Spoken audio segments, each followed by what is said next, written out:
Hello everyone, my name is Nabihan. Today I will be presenting an article written by Anna Shield titled Should Leaders Prioritize Conflict Mitigation or Conflict Resolution? This article discusses a very common issue in modern workplace, how leaders should handle conflict among their employees.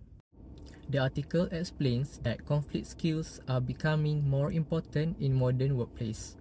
According to the article also, conflict mitigation is now one of the fastest growing skills that the companies want, even more than traditional conflict resolution. Conflict mitigation means reducing the intensity of conflicts so it causes less harm. Meanwhile, conflict resolution focuses on finding a final solution. Workplace conflict is increasing due to several factors that highlighted in this article.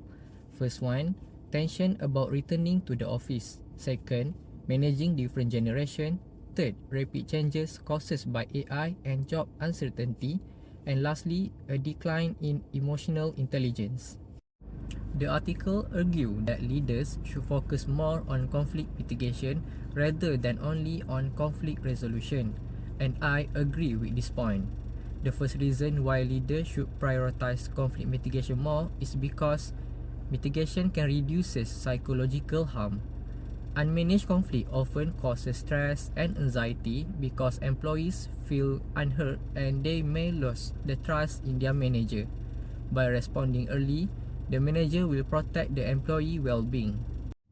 Soresa et al. Found that cooperative conflict management strategies such as early intervention and compromise help build trust and improve organizational performance. Second reason is faster and cheaper for organization.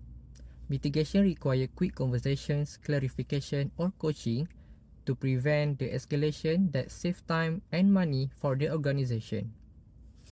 To further support my analysis, in Malaysia, the Department of Industrial Relations used mediation as a form of mitigation heavily in 2024 to handle workplace disputes. The Ministry of HR reported that around 65% of the cases were successfully settled through mediation without going to court and helped them save around RM60 million. The reason is today's workplace has more complex conflict. Mitigation helps managers handle conflicts in real time before they mix with more issues such as communication gaps or cultural misunderstanding. My final justification to strengthen my critical analysis is conflict mitigation will protect the team relationship before damage happens. When leaders act early to reduce the tension, they will prevent relationship from breaking down. Once trust is damaged, it is much harder and slower to repair. According to Mayers et al., when team members understand their strengths, build trust, and work in a coordinated way, the whole team performs better. This is because each person adds something different and important to the team's overall results. Johnson & Johnson, one of the global company, has a formal internal dispute resolution called Common Ground. This program has 3 steps. The first one, open door, which is discussion. Second step, facilitation. And the third step is mediation. By providing mediation as a neutral third-party process, Johnson & Johnson helps employees resolve disagreement fairly and internally. This shows that reducing conflict early will benefit both people and productivity. To conclude the analysis, my opinion is conflict mitigation will create a healthier environment long before resolution is needed. My first recommendation for the managers or leader is to provide mediation or support channel. Having mediation channel give employees confidence that their problems will be treated fairly because sometimes employees need neutral person such as a trained mediator, HR or external support service. This will help employees reduce their emotional pressure.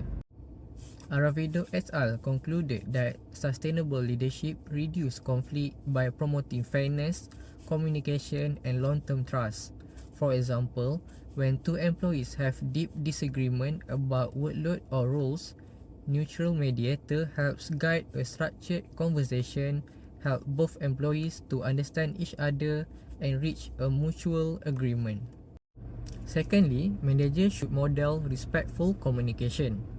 Manager must set the tone of the workplace so that when they communicate clearly, listen carefully, and stay calm during disagreements, employees can learn to do the same. Respectful communication helps to prevent misunderstanding, which is one of the most common causes in conflict. Manzoor et al. Found that when leaders use positive conflict management styles, trust increases and conflict becomes easier to manage. This shows that respectful communication from managers affect not only individuals but also the whole team dynamic. For example, when an employee expresses frustration, a manager who listens without interrupting and responds kindly will reduce the tension immediately. My last recommendation is to provide regular training on conflict skills.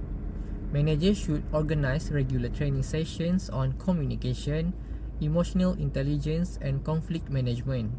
When employees understand how to express themselves clearly and respectfully, they can help to reduce the workplace tension. A 2024 study by Agrawal showed that training with simulated practice significantly increased people's confidence in handling conflict in cooperative and compromising ways. To conclude, conflict mitigation is an essential skill for leaders in today's fast-changing workplace. Instead of focusing on only resolving problems, leaders should encourage to pay more attention to preventing conflict early and creating an environment where people feel safe to communicate. Overall, the message is that conflict mitigation is not about avoiding problems, but about managing them in a healthier and more constructive way.